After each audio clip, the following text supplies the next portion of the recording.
The Fountain of Youth was a spring that Spanish explorer Ponce de Leon, according to legend, went looking for in Florida in 1513. It was said that anyone who drinks from the fountain would have his or her youth restored. Of course, there is no fountain of youth out there that can magically restore your youth, but there are certainly lifestyle choices we can make that can definitely help slow down the aging process. Is it true that the health of our skin can tell us about the health of our entire body? To a certain extent, I should say it is true. Because the skin, you can say the skin turgor, the resiliency of the skin, that can show how much hydrated we are. If we have good hydration, then the skin won't wrinkle, but otherwise it will be, if we pinch the skin, it remains pinched, and this is the test actually clinically we actually do it to find out how much dehydrated a person is. That's one thing. Second thing is the color of the skin. That can show lots of things like icterus, which is called yellow coloration of the skin, and that is when there is jaundice, when the liver is not working well, and also there may be some obstruction in the biliary system, in the bile system, when the bile flow is not good, or it is excessive formation of the bile, or there is some medications can affect liver, and liver can start failing, and that can start having the yellow discoloration. So that is one indication. What is the role of collagen in our skin? Collagen is it's actually 70 to 85% of the outermost layer of the skin, which is called epidermis. It's made up of collagen, and collagen gives the structure to the skin, and it also gives the shape and resiliency to the skin. So when the collagen, if it gets damaged, then the skin gets wrinkled. So the skin cannot stretch in that case. Most recently, glucosamine has been recommended for not only healthy joints but skin. How does glucosamine help us maintain healthy skin?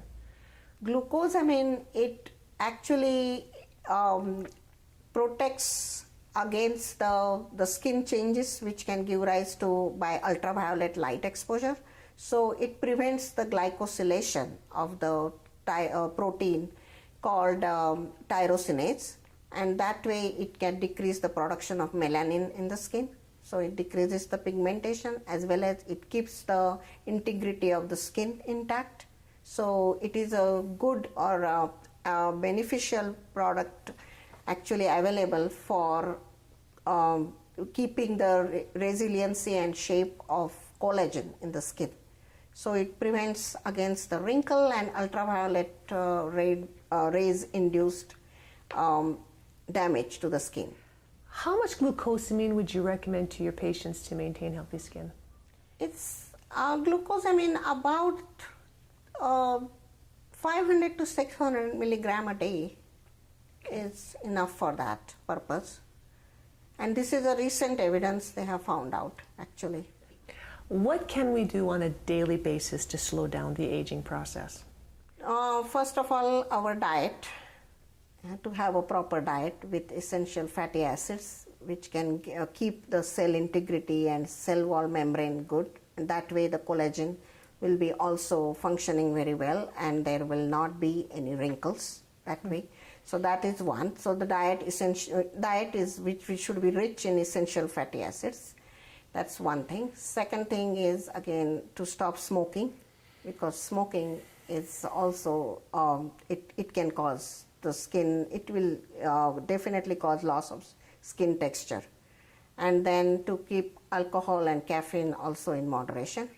So to avoid sun exposure when it is very high, like between 11 a.m. and around 4 p.m.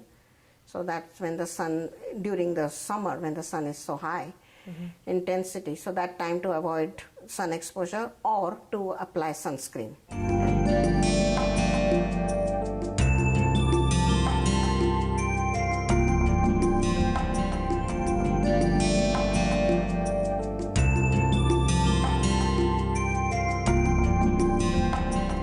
You can't go wrong in your efforts to slow the aging process if you follow these 5 basic health-enhancing recommendations. Maintain a healthy weight, limit your sugar intake, eat more fruits and vegetables, exercise regularly, and get enough sleep.